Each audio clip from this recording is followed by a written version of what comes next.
நான் உங்க ஐஜே, இது ஐஜேஎஸ். இன்னைக்கு ஒரு பில்லியன் டாலர் கேள்வி. இலங்கை மேல உலக வங்கியோட பார்வை திடீர்னு திரும்பி இருக்கு. ஏப்ரல் 2026 கொழும்புக்கு ஒரு விசிட்டர் வர்றாரு. அவர் அஜய் பெங்க, வேர்ல்ட் பேங்க் பிரசிடென்ட். அவர் கையில் ஒரு செக் இருக்கு. அதோட மதிப்பு $1 பில்லியன், சுமார் 30,000 கோடி ரூபாய். அவர் நேரா ஜனாதிபதி அருண்குமார் திசாநாயக்காவை சந்திக்கிறாரு. இந்த காசை வச்சு வேலை வாய்ப்பு உருவாக்குங்கன்னு சொல்றாரு. ஆனா மக்களை யோசிச்சு பாருங்க, 2022 திவாலான ஒரு நாட்டுக்கு இவ்வளவு பெரிய தொகை உதவியா இல்ல உபத்திரவமா? இது வளர்ச்சியா இல்ல ஹம்மாந்தோட்ட மாதிரி இன்னொரு பொறியா? இந்த பில்லியன் டாலர் கதையோட உண்மையான கணக்கை உடைச்சு பார்க்கலாம். ரெடியா? முதல்ல சம்பவம் என்ன? இது ஒரு வெறும் கடன் கிடையாது, இது ஒரு சப்போர்ட் பேக்கேஜ். அஜய் பேங்க் கடந்த 20 வருஷத்துல இலங்கை வர்ற முதல் வேர்ல்ட் பேங்க் பிரசிடென்ட். ஏன் இப்போ வர்றாரு? ஏன்னா 2022 பெட்ரோல் கீவ்ல நின்னப்போ, கரண்ட் இல்லாம தவிச்சப்போ நம்மளை காப்பாத்த முதல்ல வந்தது இந்தியா.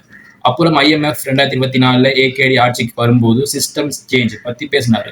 ஆனா யதார்த்தம் என்னன்னா, IMF போட்ட திட்டத்தை அவர் தொடர வேண்டியிருக்கு. இப்போ 2026 நம்ம நாடு ரிகவரி மோட்ல இருக்கு.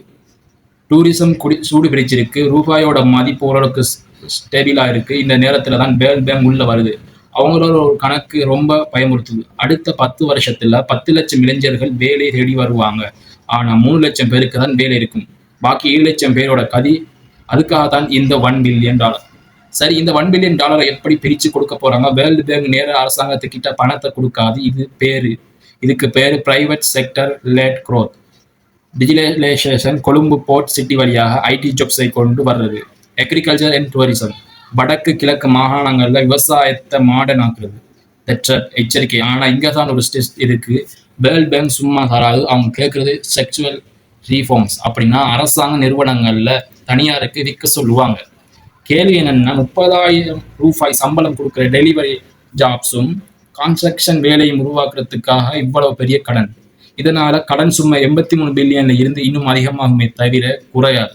மக்களை இது ஒரு கிரிக்கெட் மேட்ச் மாதிரி பாருங்க. இந்தியா 2022 4 பில்லியன் கொடுத்து நமக்கு பக்கபலமா இருந்தாங்க. சீனா கடனை தள்ளி போட்டாங்க. ஆனா புதுசா எதுவும் தரல. ஏன்னா ஹம்மாந்தோட்டை ஏற்கனவே அவங்க கையில. அமெரிக்கா இப்போ வேர்ல்ட் பேங்க் மூலமா உள்ள வர்றாங்க. இலங்கை இப்போ ஒரு செஸ்போர்ட். ஒரு பக்கம் சீனா, ஒரு பக்கம் அதானி குரூப்ல மூலமா இந்தியா, இப்போ டாலர் மூலமா அமெரிக்கா. ஏகேடி இப்போ ஒரு பேலன்சிங் ஆக்ட் பண்றாரு. ஆனா இந்த ஆட்டத்துல கடைசியில ஜெயிக்க போறது யாரு? மக்களா இல்ல கடன் கொடுக்குறவங்களா? கடைசியா ஒரு விஷயம் சொல்றேன். $1 பில்லியன் பெருசுதான். ஆனா நம்ம நாட்டோட மொத்த கடனோட ஒப்பிடும்போது இது வெறும் 1.2% தான். இந்த காசை வச்சு நம்ம இளைஞர்களுக்கு ஒழுங்கான ஸ்கில்ஸ் கற்றுக் கொடுத்து கஷ்டப்படுற விவசாயிக்கு நேரடிய உதவி செஞ்ச நாடு மாறும். ஆனா இதுவும் ஊழல்ல போச்சுன்னா அடுத்த 99 வருஷத்துக்கு நாம அடிமைதான். ஏகேடி கிட்ட நாங்க கேட்கறது ஒண்ணுதான். இந்த 1 பில்லியனுக்கு என்னென்ன கண்டிஷன் போட்டாங்கன்னு மக்களுக்கு வெளிப்பட சொல்லணும்.